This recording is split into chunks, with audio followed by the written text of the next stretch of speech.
हाँ नमस्कार, मैं हूं दीनानाथ। आप देख रहे हैं जनसंसद न्यूज। आज मैं दिल्ली की हालात पर, देश की विकास पर सारे सवालों का जवाब लेने पहुंचा हूं।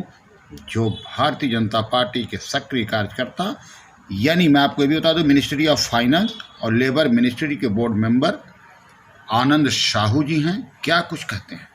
और आपको ये भी बता दूं कि इन्होंने क्या कुछ कहा है चाइना को लेके, और कहीं ना कहीं उन्होंने अरविंद केजरीवाल को तो यहाँ तक कह दिया कि चुल्लू भर पानी में डूब जाना चाहिए।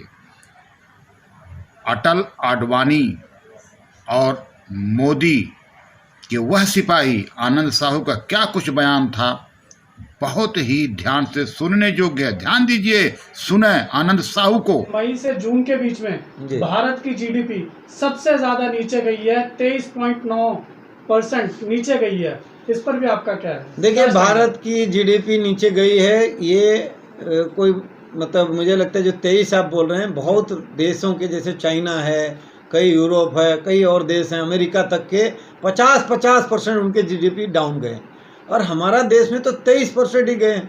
तो ये आप और देखिए कि दुनिया भर का निगाह भारत की तरफ है। क्यों? क्योंकि चाइना से कोरोना निकला, और चाइना में कब? अक्टूबर में आ गया था कोरोना। हो सकता है उससे भी पहले आया होगा, वो बता नहीं रहे ठीक से।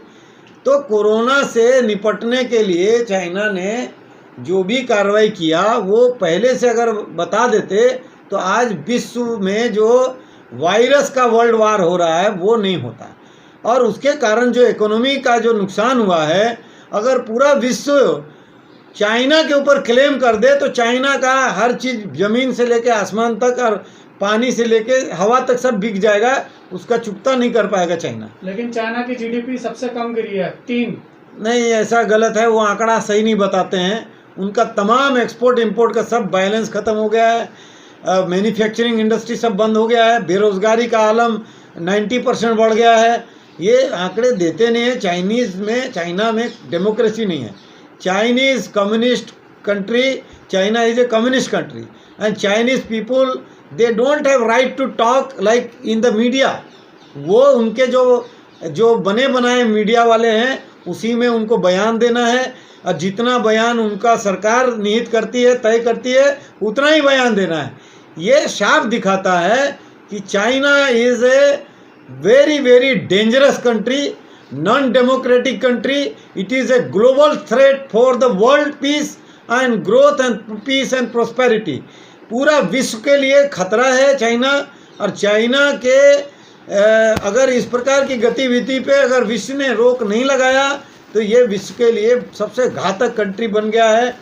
ये टेररिस्ट कंट्री से भी महा टेररिस्ट कंट्री बन गया है।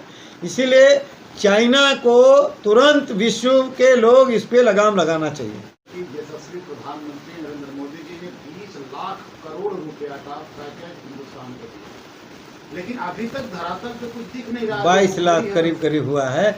धरातल पे अब जाएंगे तो दिखेगा।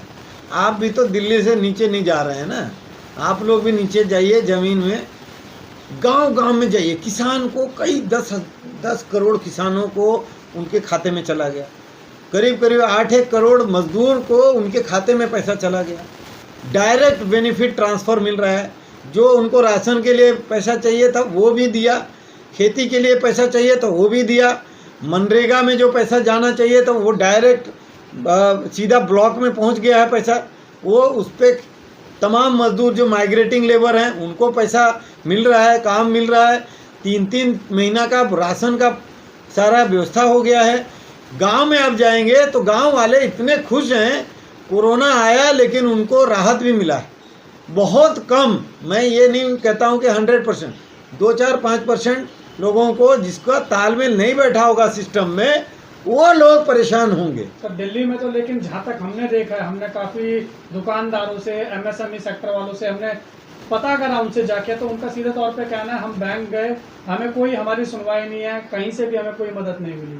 और प्रधानमंत्री जी बात करते हैं आत्मनिर्भर भारत की, कैसे बनेगा आत्मनिर्भर? देखिए, मैं बताता हूँ, दिल्ली में जो सरकार है, केजरीवाल सरकार, प्रधानमंत्री नरेंद्र मोदी जी के जितने भी इनिशिएटिव है, आज आप बता दीजिए एक भी इनिशिएटिव के लिए उन्होंने कोई होर्डिंग लगाया, कोई पोस्टर लगाया, कोई इनिशिएटिव किया, कोई प्रचार किया कि प्रधानमंत्री जी का आत्मनिर्भर योजना में आप इस तरह से फ़ायदा लीजिए, इस तरह से रेडियो में कहीं उन्होंने अनाउंस किया, या कोई मुद्रा योजना आपको ऐसे मिलेगा, उसके लिए हम दिल्ली सरकार जो है हम मदद करने के लिए आगे बढ़ रहे हैं, ऐसा कोई, या स्किल डेवलपमेंट के लिए कोई योजना के लिए कोई प्रपोजल केंद्र सरकार को भेजा जो जिससे रोजगार मिलेगा, या कोई और एमएसएमई का जो सेक्टर के लिए 2-3 लाख करोड़ रुपया जो घोषणा किया उसके लिए कोई प्रपोजल भेजा, कोई दिल्ली प्रदेश के एमएसएमई में जुड़े हुए जितने व्यापारी हैं उसको राहत देने के लिए, प्रधानमंत्री जी का पैकेज को सीधे लाने के लिए,